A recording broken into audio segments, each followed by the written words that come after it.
Nagbabalik po muli ang inyong lingkod at nagbabalita ng mga balitang dapat nating malaman dito sa ating bansa. Ito ang balitang pambansa.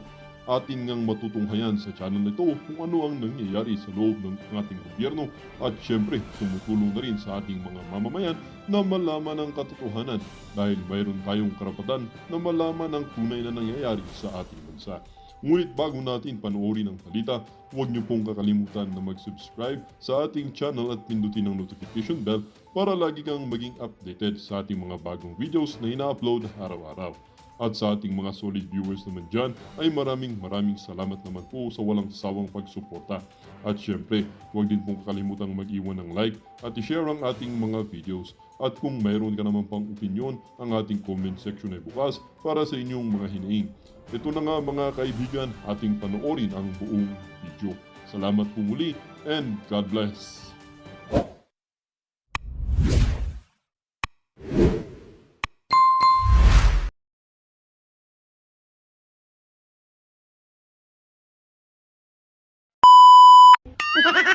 Ha? Namo, Abante, anong katotohanan? Pakinggan mo to, para sa ito. namo, Abante!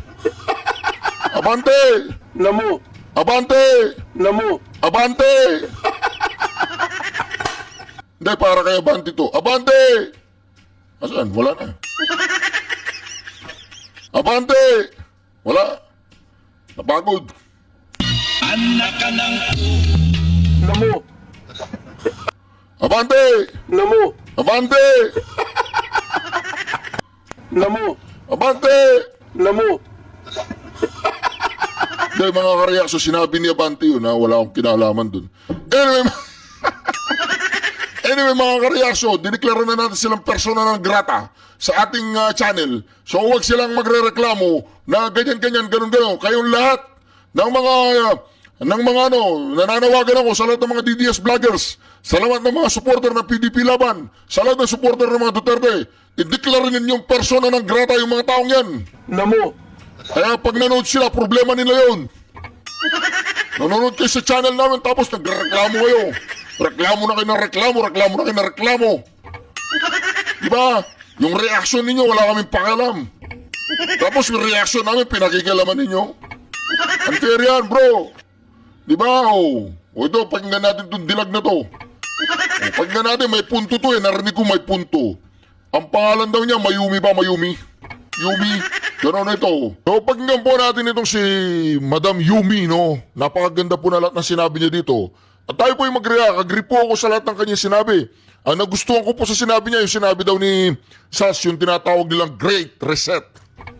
Great Reset? Ang ganda po nun. Pakinggan po natin, ha? Assalamualaikum to all my brothers and Assalamualaikum. sisters all around the world, pati na rin po sa ating mga kapatid sa ibang relihiyon. Kamusta po kayong lahat? Inshallah po, nasa mabuti kayong Inshallah. kalagayan at nasa mabuti din kayo mga places all over the world.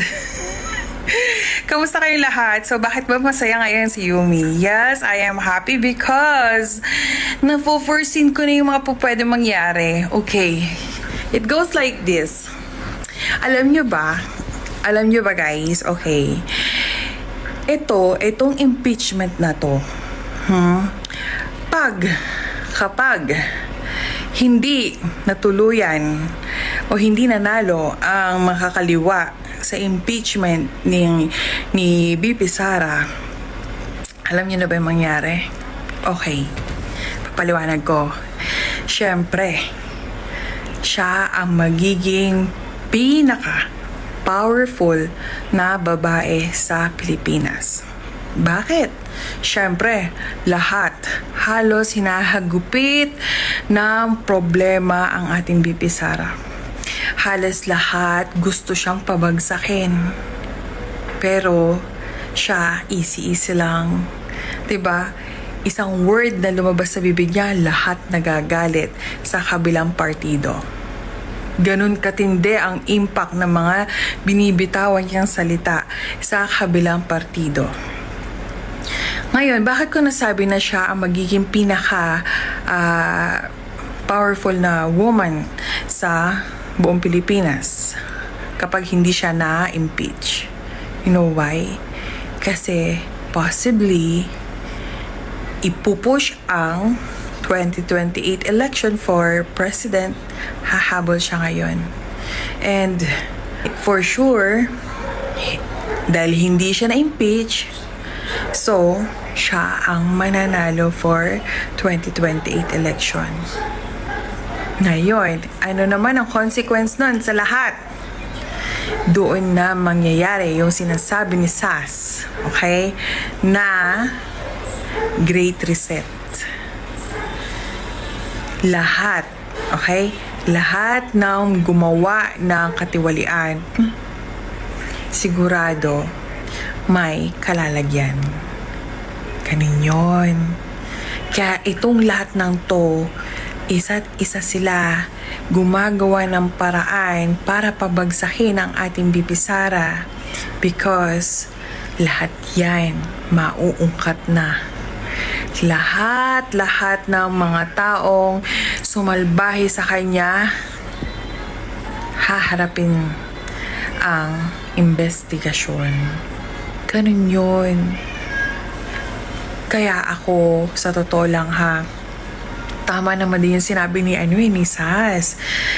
Kung ayaw nyo ng problema sa pag dumating ang Great Reset, ngayon pa lang, magsikanta na kayo. Yung sabihin nyo na kung ano mga nalalaman nyo, kung ano yung mga dapat na, alam nyo yun, na dapat na ilabas, na katotohanan. Wag na kayong sumapi pa sa makakaliwa. Diba? This is all for your own good. Lahat ng mga mangyari ngayon para sa magiging ikabubuti ng posisyon mo yan pagdating ng araw. Ngayon pa lang tahimik ang ating BP Sara, pero kompleto rekados ang kanyang evidence. Okay? Naiintindihan ko may mga tao hindi talaga siya gusto. Okay? Kasi meron naman tayong ganung moment, 'di ba? Na parang alam mo 'yung pagkakilala mo lang sa isang tao, tapos hindi mo alam ba't ang bigat ng pakiramdam mo sa kanya. Ano ba? Kaya lang, it's not all about the personal arrive mo sa kanya o feelings mo sa kanya. Ito yung kaya niyang gawin o kaya niyang gampanan para sa Pilipinas. Nag-iisa lang siya all throughout this, 'di ba? Lahat ng nangyayari sa kanya ngayon, isa niya lang hinaharap. Wala naman siyang kakampi na yung as in talagang sumuporta sa kanya na bangayan, ganon. Yes, nandiyan sila Senator Bato, sila Senator Bongo, pero yung talagang, alam mo yun, yung every now and then sumasalag, yung magsasalita. Hindi katulad nitong si President Marcos na nandiyan si pangalan nito, yung spokesperson niya, tapos si Marbil. Lahat ng nasa paligid niya nagsasalita. Pero kay BP Sara, meron na ba kayo narinig? Diba? Ako, lagi akong nagsasalita. Ako. Anyway, mga ka-reaction, maganda po yung sinabi ng Allen ni Yumi na yung Great Reset, doon ako interesado. Kasi kapag hindi po na-impeach si BP Sara Duterte, kapag nabigo ang mga tratadong ito, na-impeach si BP Sara, yung mga makakaliwang mga bulok ang kanilang mga prinsipyo. Ha? Yung mga gustong sumira sa ating gobyerno. Ha? Ito pong mga to, umanda sila. Dahil si Chihuahua. Umanda-anda ka na, Chihuahua. Si Chihuahua, si Barber, si Gonzales, si Paduano, lahat yan. Kailangan na tuloy-tuloy nyo, dapat huwag kayong magbabago. Kapag nandiyan na si BP Sara, dapat ganyan parang yung mga katarantaduhan. Dapat tuloy-tuloy lang ang katarantaduhan ninyo, huwag kayong magbabago, ha? Tingnan natin kung anong mangyayari, ha? Yung mga ganyang bagay, nahulog yung ko. Ayan. Alright? So, mga ka-reaction, makikita po natin dyan na talagang isang beses lang magsalita si VP Sara, lahat po ay nanginginig sa takot.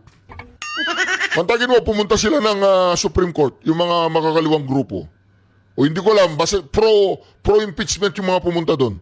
Tapos si VP Sara, nagpunta siya sa Supreme Court.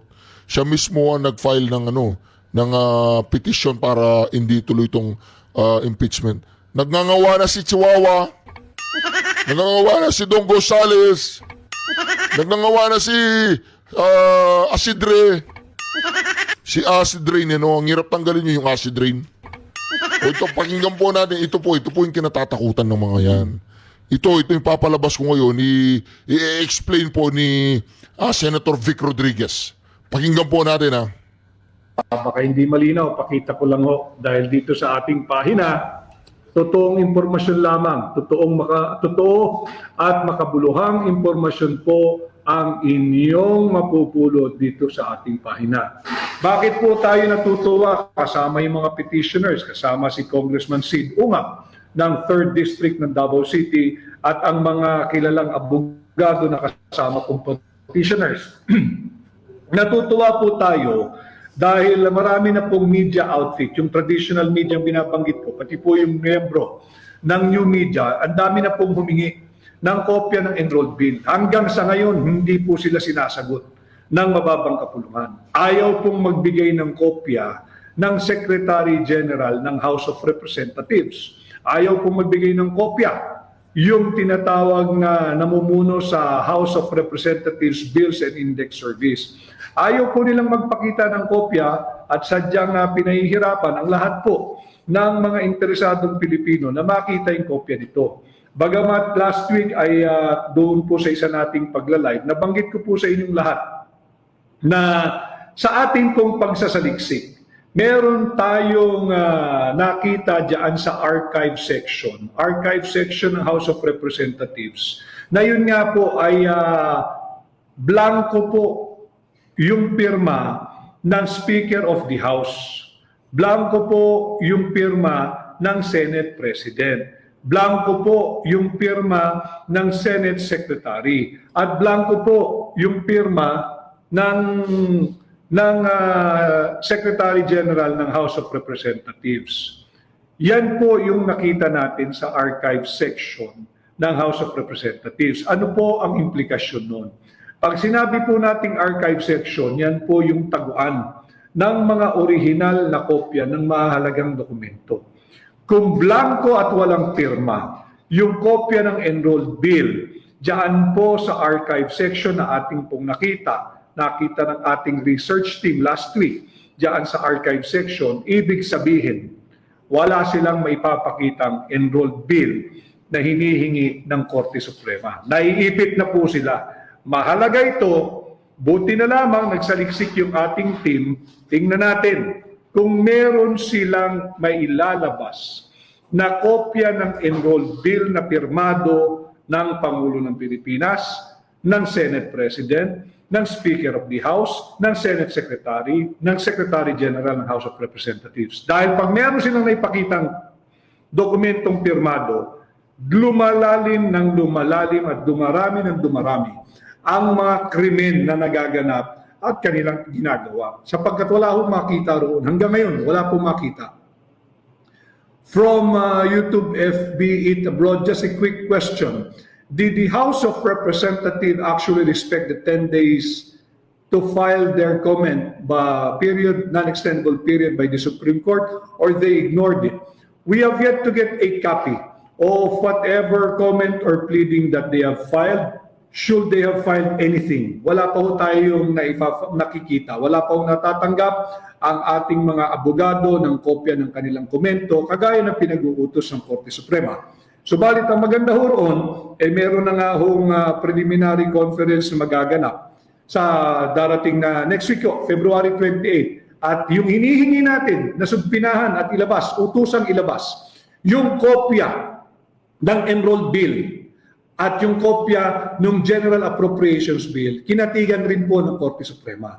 So dito nakikita natin, dahan-dahan tayo nagtatagumpay, bagamat 65% na po ng 2025 budget had been released by the Department of Budget and Management sa iba't ibang ahensya at departamento. Hindi po no? Talagang 60% nang nailabas nila sa buwan pa lang ng February pa lang mga ka-reaction. February pa lang 60% na nailalabas. Siguro nung nagreklamo tayo, talagang dali-dali, ilabas ang pondo, ilabas. Baka ma-hold pa yan, baka ma-hold pa. Ilabas! Di ba mga ka-reaction? Mantakin nyo yan.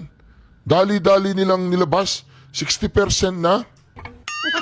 Grabe po no? Grabe talaga.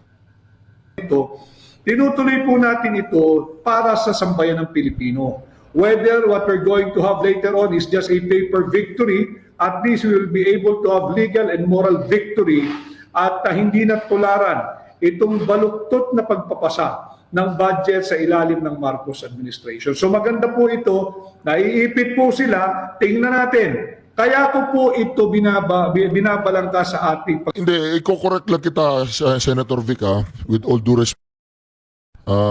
respect po.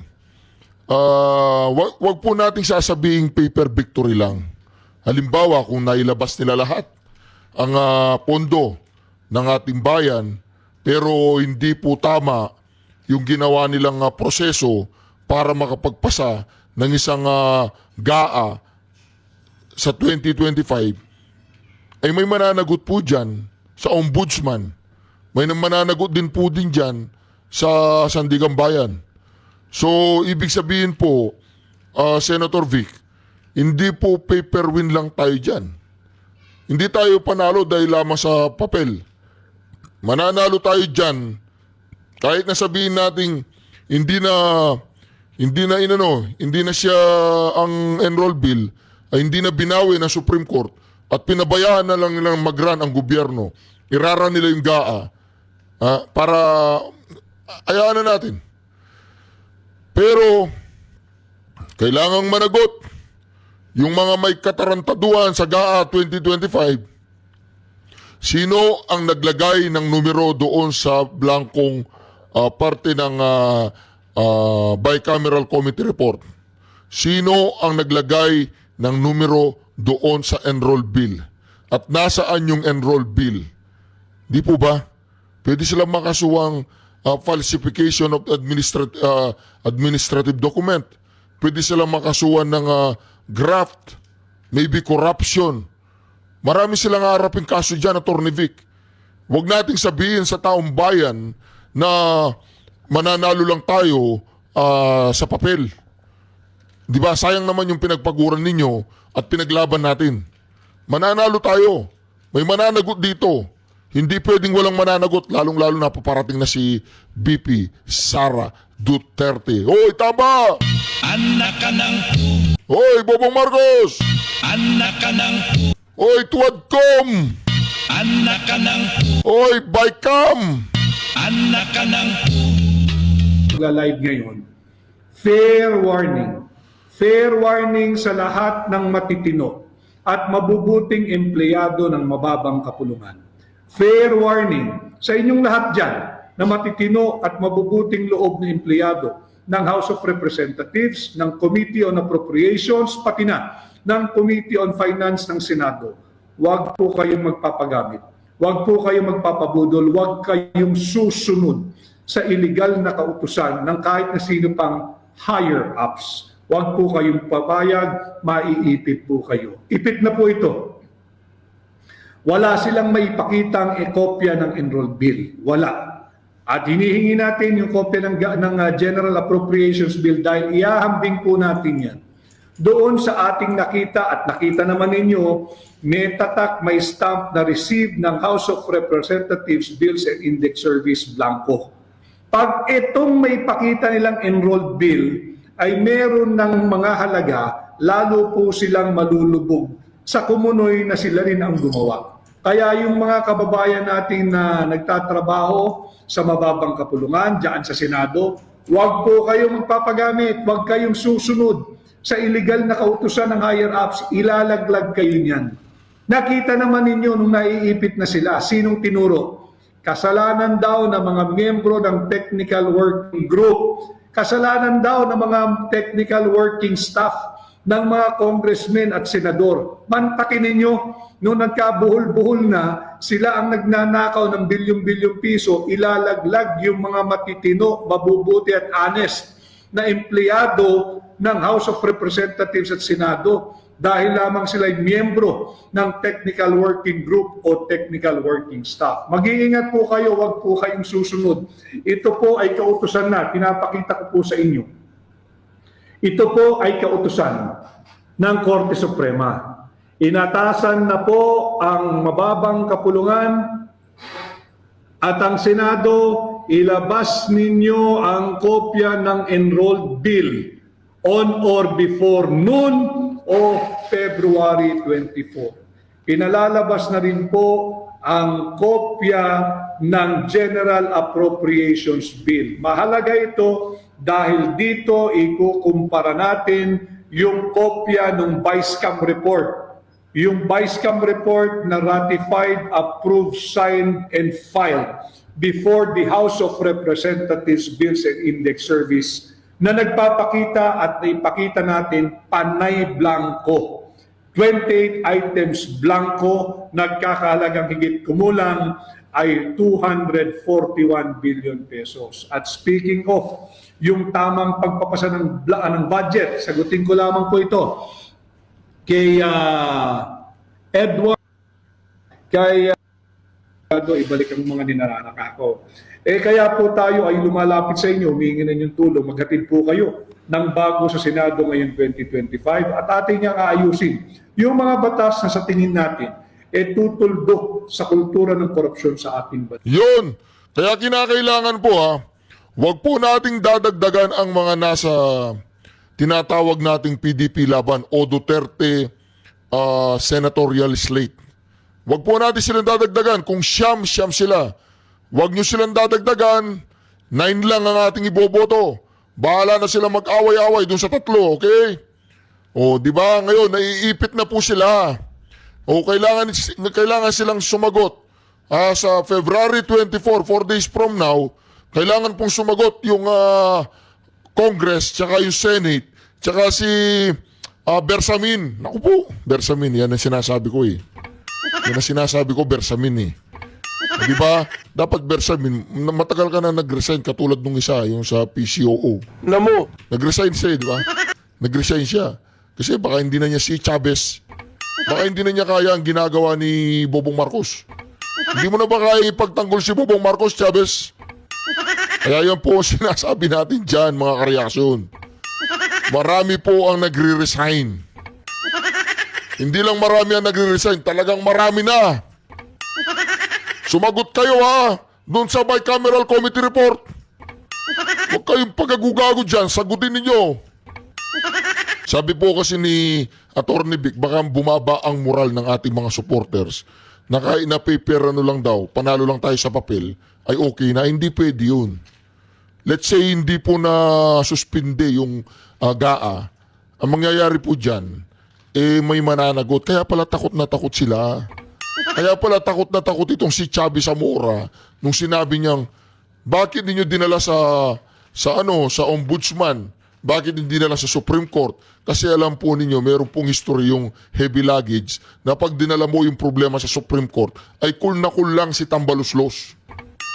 Hindi po siya natatakot sa Supreme Court. Magabla kayo, maglagay kayo na maraming kaso dyan sa Supreme Court. Goods lang ako dyan. Nagkamali sila. Meron sa Supreme Court, tumakbo doon. Si Senator Vic Rodriguez, tsaka si Atty. Ungab ba? Oh. Tapos, may tumakbo naman dyan sa may ombudsman, tsaka sa may RTC, si Speaker Bebot, si Senator Bondo. Marami pa pumunta doon. Si Senator Lambino yata pumunta rin doon. Kaya anong pumunta po sila sa ombudsman, yun na, todas na kayo. Di ba? Magpaliwanag ngayon kayo sa ombudsman. Okay? O ito, pakinggan po natin ito mga kareaksyon. Ito yung lawyer ni BP Sara.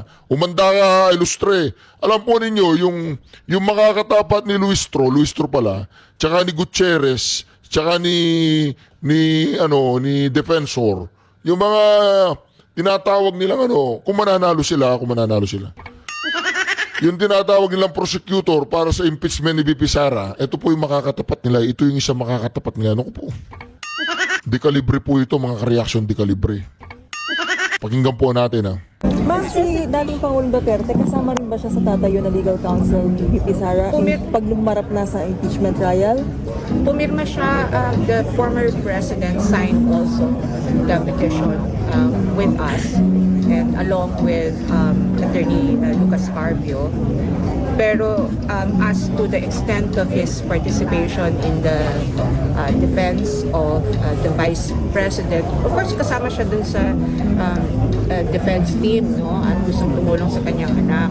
Pero yung extent ng participation, whether he would be as active as katulad namin, yan siguro maigit tanungin niyo sa kanya. Ma'am, so lahat ng Singapore Petition for certiorari and prohibition. O di ba? Ang Pangulong Duterte daw po ay sasama. Tapos yun po yung magiging lead legal team. Ipapapakin po yung mga prosecutor ng Kongreso. Papapakin po yan sa impeachment trials. Sigurado po papapakin yan. Yung mga nagmamagaling na mga tuwadcom na yan, wala nang contempt power dun sa Senado. Wala silang contempt power dun, baka sila madali dun. Ayusin ninyo Gutierrez, magpakagaling ka boy. Huwag kang aanga-anga dun. Kakainin kang buong-buo ni Carpio. Di po ba mga ka-reaction? Kaya dito talagang ito, pakinggan po natin ito. Ito, isa rin ito Isa rin ito sa mga aanga-anga sa kanyang buhay. Pakinggan natin Major General, puntahan po natin yung dalawang charges po. No? Hindi, gusto ko lang pasadayin to mga ka-reaction. Dahil nagpapatuloy po ang tanungin ko nga, Mr. Diwata. Diwata ba pangalan nito? Torre. General Torre, tanong lang General Torre, gago ka ba? Tanong lang kasi parang ginagawa kang gago ng mga amo mo Tanong lang reaction ko lang yun. Tinatanong ko lang kung gago ka kasi hindi ko alam. Kasi sinabi na ni Director Santiago na joke lang. Sinabi lahat po ng mga senador, naniniwala sila, joke lang. Wala nagrereklamo senador. Ikaw naman, epal ka ng epal. Dapat palitan na natin ang pangalan mo General Epal. Wala naman nagsasabi seryoso ang Pangulong Duterte. Pantagin mo yung Torre. Hindi sinabi ng mga senador, joke lang, mabulaklak lang ang bibig ng Pangulong Duterte. Sinabi ni DOJ Secretary Remula, naniniwala siya na joke lang. Yun ang ini-implied niya. Sinabi ni Director Santiago, joke lang. Wala stick ka, Torre. Gago ka ba? De, tanong lang. Hindi ko sinasabing gago ka. Pero tanong lang, gago ka ba? Ba't ganyan ang ginagawa mo sa buhay mo? Kasama pa yan sa trabaho mo talaga? Si IDG, kasama yan? Pag sinabi ni Marvel na magpahit ka ng kaso, sedisyon. Yung Torre naman. Ilang taong gulang ka na, Torre? O bakit mo pinababayaan gaganyan-ganyanin ka ng mga higher-ups mo? Bakit mo ginagawa sa sarili mo yan, Torre? Ano bang galit mo sa mundo? Bakit lagi ka nalang nagkikisawsaw? Tinatanong lang kita, Torre, bakit ka lagi nagkikisawsaw? Ikaw ba si General Sawsaw?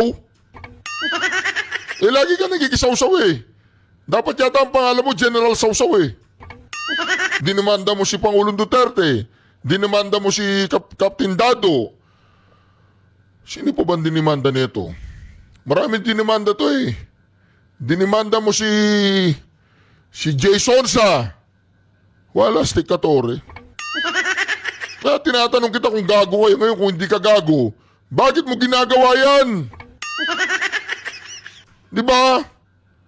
Bakit mo ginagawa ang mga bagay na yan? O pakinggan po natin, wala stick ka, Tore. Tawagin ko nga si Captain Dado. Kasi yung telepono ko, ito na lang. Hello, Captain Dado! Okay ka lang? Hindi ka na nag-agitate? Hindi na? Wala nang panic attack? Wala na?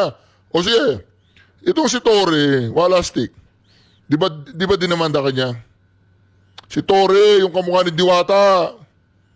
Oo, hindi. Captain Dado naman, ba't sinabi mo mukha siyang tikbalang? Huwag mo sabihin yun, bad word yun. Oo, hindi siya mukhang tikbalang. Mukha siyang Pilipino. Oo, wag mo sabihin tikbalang siya. Hindi tama yun, hindi tama, mali yun. Oo, dinimanda rin niya Pangulong Duterte, dinimanda kanya, Jay Sonsa, marami pang iba dinimanda niya. Busy ka ba? Nagbablog ka? Oh, sorry. Nagbablog daw. Hindi, ano po to, mouse? Joke lang yun. Naniniwala naman ko, tinawagan ko si Dado. Baka pa yun, di ba? Sabi kasi baka mayroon siyang war shock. Walang war shock si Captain Dado. Normal sa kanya yun. Hyper. Ito naman si Tore. Tore! Hyper bully lang yun, hyper bully. Ikaw ba, Tore, hyper-bully ka rin? O, yan natin, ha. Pakinggan natin to, Tore, ha. Papakinggan namin to. Wala stick ka, Tore. Ha? Wala stick ka. Major General, puntahan po natin yung dalawang charges po. No? Yung isa, unlawful utterances, and the other one is inciting to sedition. Maaari niyo po bang maipaliwanag bakit yung dalawang kaso na yan?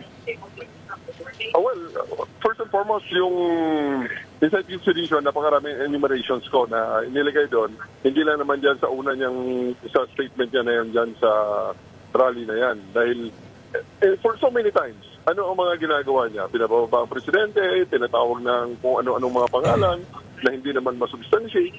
At in general, he is just fomenting chaos sa ating bansa ngayon, sa administrasyon, na iba na ang namumuno.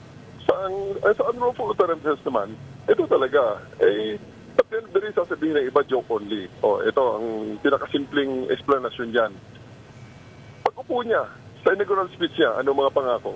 Patatabayin ng isla sa Manila Bay, papupulahin ng tubig dagat sa Manila Bay, at pagpapatayin lahat ng adik.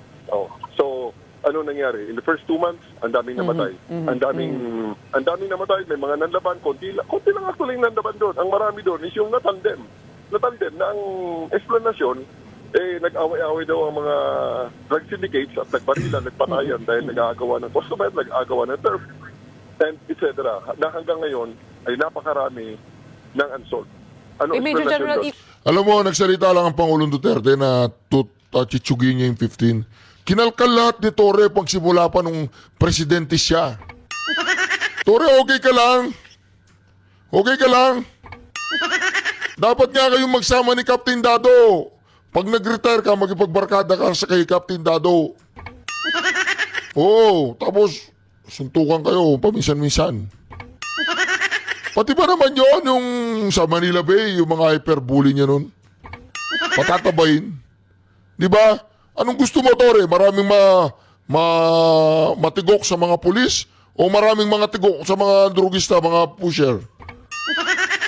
Si Tore po, mga ka-reaction, kailangan na nito siguro. Seryosong pagpapacheck up. Oo, Tore, magpa-check up ka doon sa nanguhula, dyan sa may Quiapo. Tanungin mo yung nanguhula sa Quiapo kung ano yung future mo. Anak ka ng... Diba? Tanungin mo, sabihin mo, ipakita mo yung palad mo, Tore. Hindi palad, yung mukha mo ipakita mo sa kanya. Anak ka ng... Doon pala sa mukha mo, mapoporsin na niya kung ano yung future mo. Anak ka ng... Oo, Tore, ganun ang gawin mo. Mantakin mo yan, kinalkal mo pati nung nangangampanya siya nung 2016. Anak ka ng... Mantakin mo yan, kinalkal mo rin yun. Ano pa ba yung gusto mong kalkalin? Baka gusto mo rin kalkalin yung nung first term niya na mayor. Anak ka ng... Di ba mga ka-reaction? Sino ba nag-uutos sa'yo, Tore? Tanong lang. Si Palakaba, si Tamba, si Marbil, si Ngagba. Sino mga nag-uutos sa'yo? Magsalita ka, Tore. Sino nag-uutos sa'yo? Anak ka ng Yes or no? Wala stick ka, Tore. anak ka ng Anyway, mga ka-reaction, maraming salamat muli sa pagsama niyo sa atin na pagganda reaction video na ito. Alam niyo po, mga ka-reaction, si Tore ngayon. Talagang gigil na gigil po sa Pangulong Duterte. Alam mo, Tore, naaawa kami sa iyo, Tore. Oo, alatang ano ka, yung power, anong tawag doon? Yung power hunger ba yun? Yung parang landing-landi ka sa kapangyarihan. anak Para kang isang manyakis sa kapangyarihan. Di ba? Pwede ba sabihin yung manyakis sa kapangyarihan? anak ka ng Alam mo yun, meron ka bang alam na heartbeat, putang ina. Meron ka bang alam na hindi ko sinabing putang ina ka, anong pangalan yan? Tore, hindi ko sinabing putang ina ka. Nagmura lang ako doon sa nangyayari sa Pilipinas, putang ina. anak ka ng Di ba mga ka-reaction? Kaya dito mga ka